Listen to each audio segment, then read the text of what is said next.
Baik, bismillahirrahmanirrahim. Assalamualaikum warahmatullahi wabarakatuh.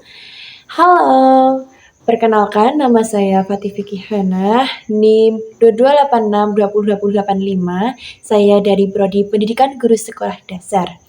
Nah, di sini saya akan menjelaskan sedikit mengenai strategi heuristik dalam pemecahan masalah matematika di sekolah dasar. Daftar isi mengenai strategi heuristik, yang pertama ada pengertian, dan yang kedua ada jenis-jenis, yang ketiga ada penerapan, dan yang terakhir ada contoh soal dari strategi. Kita lanjut ke yang pertama, yakni pengertian mengenai strategi heuristik. Strategi heuristik dalam pemecahan masalah matematika adalah pendekatan yang digunakan untuk menemukan solusi melalui eksplorasi, percobaan, dan pengalaman tanpa mengikuti prosedur algoritmik yang baku. Oke, selanjutnya kita masuk ke jenis-jenis dari strategi heuristik. Yang pertama yakni ada mencoba-coba atau memeriksa, dan yang kedua ada membuat gambar atau tipun diagram, dan yang ketiga ada menyederhanakan masalah, yang keempat itu ada membuat pola, dan yang kelima ada bekerja mundur.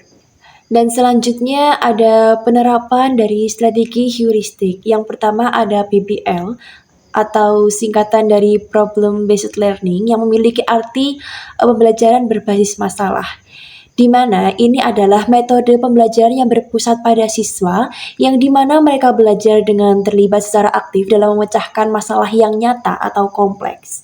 Nah, dan yang kedua itu ada diskusi kelompok, yang dimana di saat pembelajaran, setiap guru memberikan arahan kepada siswa untuk membagi sebuah kelompok, yang dimana di dalam kelompok tersebut akan ada diskusi antara siswa.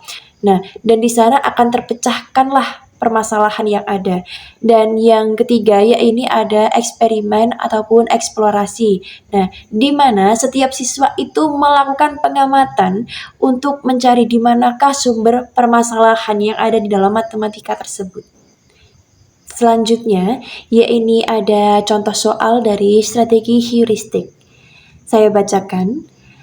Ada sebidang tanah berbentuk persegi panjang dengan panjang 15 meter dan lebar 10 meter.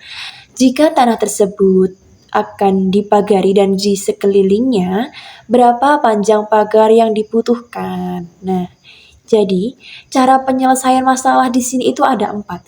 Yang pertama itu memahami masalah, dan yang kedua menyusun rencana, dan yang ketiga melaksanakan rencana, dan yang keempat yakni mengevaluasi hasil. Selanjutnya, kita akan melakukan penyelesaian masalah terhadap persoalan matematika yang saya bacakan tadi. Oke, langkah pertama yakni ada memahami masalah. Jadi, sebelum kita mengerjakan persoalan masalah tersebut, kita yang pertama-tama yakni memahami masalah. Jadi diketahui panjang dari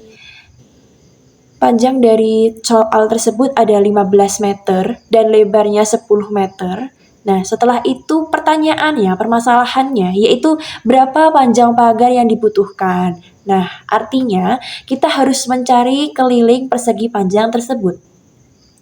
Langkah kedua yakni menyusun rencana. Artinya, jadi rumus keliling persegi panjang yakni 2 dikali panjang ditambah lebar. Dan langkah ketiga yakni melaksanakan rencana. Nah, di sini kita menghitung rumus sesuai dengan rumus keliling persegi panjang.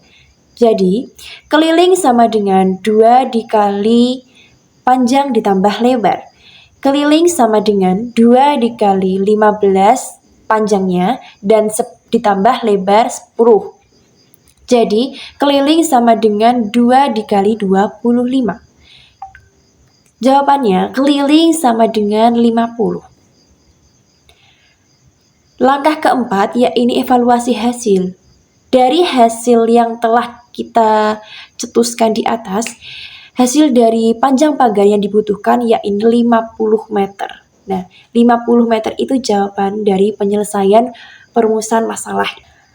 Lanjut kita ke kesimpulan.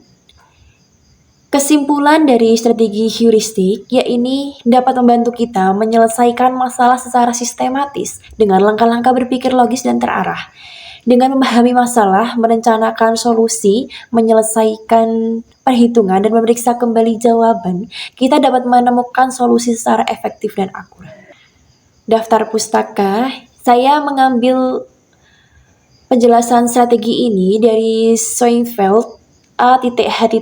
tahun 1985 di San Diego. Nah, terima kasih dari saya.